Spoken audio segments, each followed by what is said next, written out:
Remember that Need for Speed video that I did about 2 weeks ago? Well, I actually really liked both how the video came out and the reception it's received. By the way, thank you guys. Heck, it's one of the very few videos that every single adult in the house actually enjoyed. Wait, that just sounds awful in the grand scheme of things. Why did I just say that? So, I decided to scour the lands that was the treacherousness that was Xbox Game Pass, looking for another racing game to pique my interest, similarly to that of Need for Speed, until the inevitable launch of Forza Horizon 5 later this year. And I came across a game from a franchise that I haven't played in several years. A franchise that I've made videos on before on this channel, that videos are unfortunately unlisted. That was the most recent entry in the Dirt series, Dirt 5. And to be honest, I completely forgot that this game even existed, and let alone I had no idea that it had only been out for less than a year. So I think that should give you an idea that this game is definitely under the radar if I don't even know about it. However, I just want to see if Dirt 5 can bring me back into the franchise. But most importantly, the actual real good debate and question here is, can it actually run on my PC, unlike Need for Speed Heat, which was dying at the seams? So, without further ado, let's see what happens when this Forza Veteran plays Dirt 5 for the first time, and actually enjoys the living crap out of it.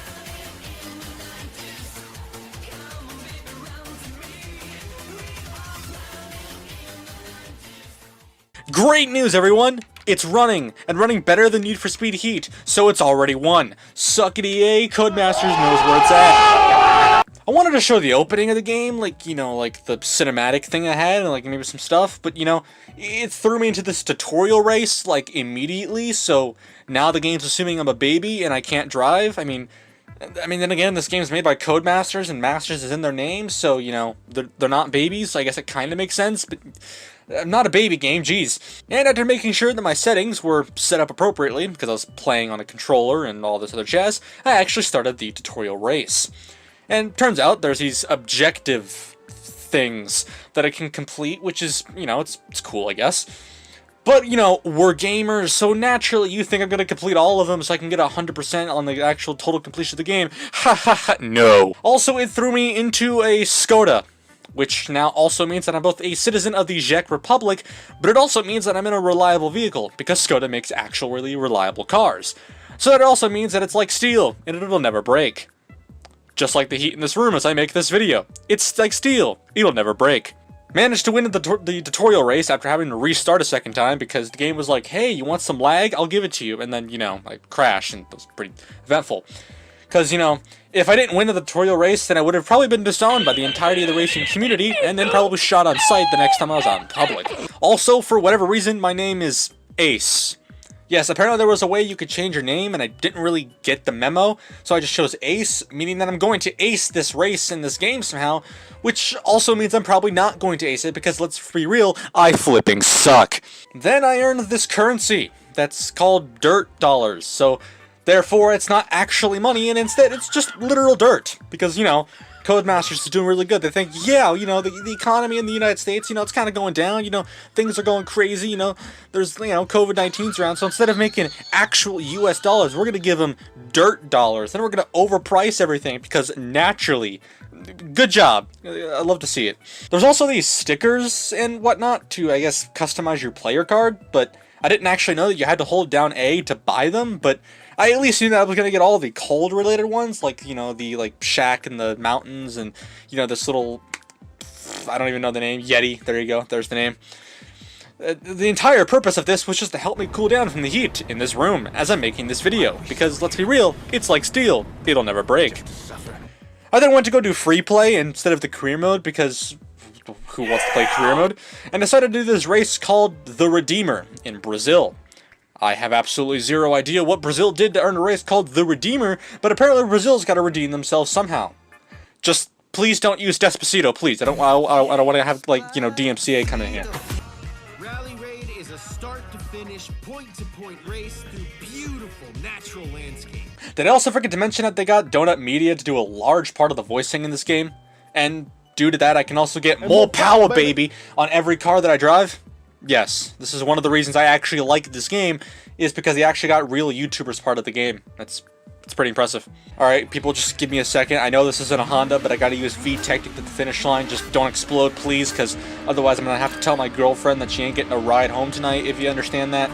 Later on, I then raced whatever this thing is.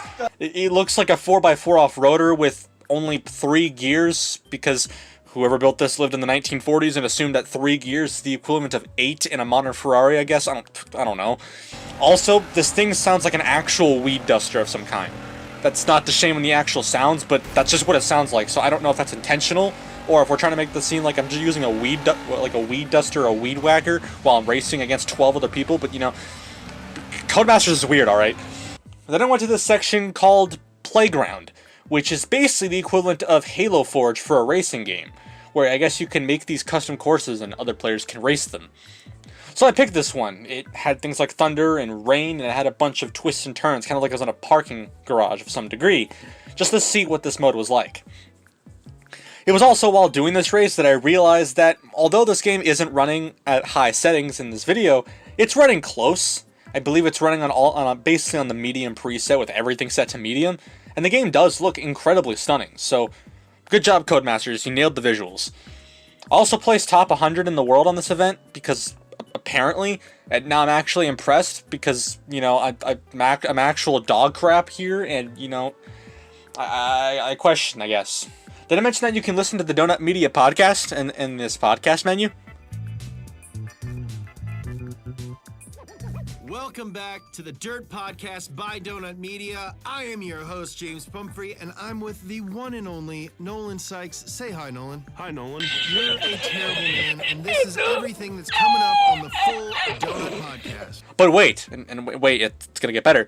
What if I told you that once you started playing the podcast, you can't turn it off? Welcome back to the Dirt Podcast by Donut Media. I am your host, James Pumphrey, and I'm with the one and only... Well, actually, let me rephrase that, you can turn it off, but I just didn't realize that until about an hour later. And once I got the hang of the physics and whatnot, I actually started driving in the interior view of vehicles, since I just preferred that better. And once I got a hang of the physics, I started playing really well.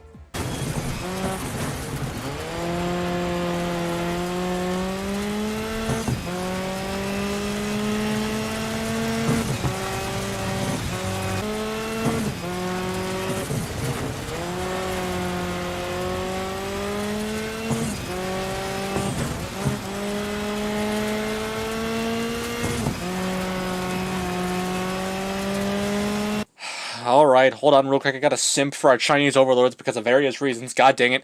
Just give me a second, Codemasters, hold on, just give me a minute. Then I bought this Mitsubishi Lancer, and naturally I figured what better way to get the experience of, you know, drifting than go to Manhattan. So I could become Baby Driver, with Deja Vu in the background, obviously. In fact, I actually really liked the Manhattan track. I liked it so much that I actually did it a second time. And in my head, it didn't even feel like Manhattan. It felt like it was in Japan or Tokyo. But there wasn't Deja Vu. It was just very, very intensive weebing music. I also then set the AI on hard and not very hard because, you know, although I'm a gamer, in quotes, I don't want to be on the same race for an hour. So, let's be honest. Plus, the hard AI did actually, you know, they at least gave it their best and they didn't actually, like, try to win. Let's be real, but I didn't want to be here forever. Let's put it that way. Then I went to Arizona for a race inside of a stadium. And to be honest, it kind of reminds me of Sedona Raceway from Forza Motorsport 4. Just without the dirt and a lot of bloodshed. Then I went back to the playground mode because of boredom and got to do some wall riding in the Subaru. And I'm sorry, and I have to say it, but Forza nor Need for Speed has anything close to this with wall riding. The closest you're going to get is probably Horizon 4 with the Super 7 creator. But that's about it. So, not playground, yeah, that's funny. Good job, Codemasters, you're innovating. That's pretty cool. Then I went to do another one called Stupid Fun. And for a moment, I thought I was going to... for a moment, I was looking at the name of the place in Italy that I was going to, and I thought it said Car Italy, which sounds much more fun than Carrara, but let's be real, I think Car sounds better. Then I got bored again, and went to time trials, and decided to take a look around the Manhattan map. Like, for example, this sign that says Fat Lace, collect everything. Yeah, tell that to Zelda and Link and collecting those 900 Korok seeds. Or Annapolis, straight from Manhattan. Both A, because I don't think Annapolis is right next to Manhattan, but I could be wrong, but also I want to go to Mitchellville, because let's be real, that sounds much more entertaining. Now, let me make you sit in awe at one of the best parts of any racing game, and that is the sounds. Because, well, obviously, I mean, I can't do this. I mean, I gotta somehow make you wet your pants somehow.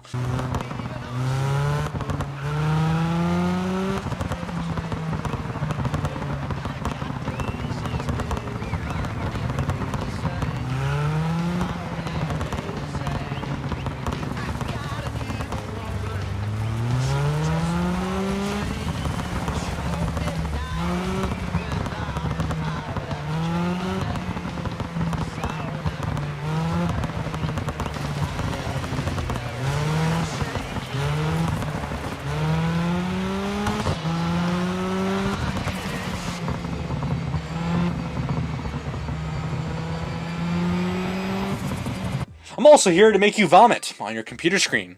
Don't believe me?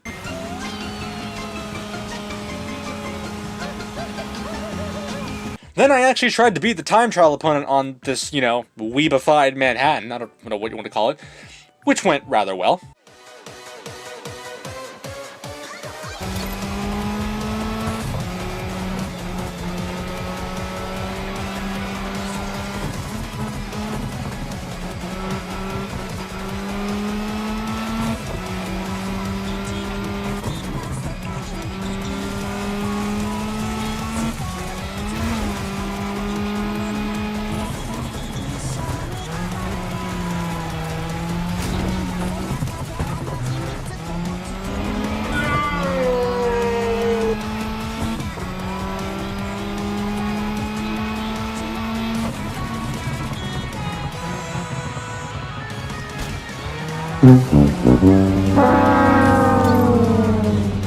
I mean, I placed 14th in the world on this map, so I'm now a literal god, so respect.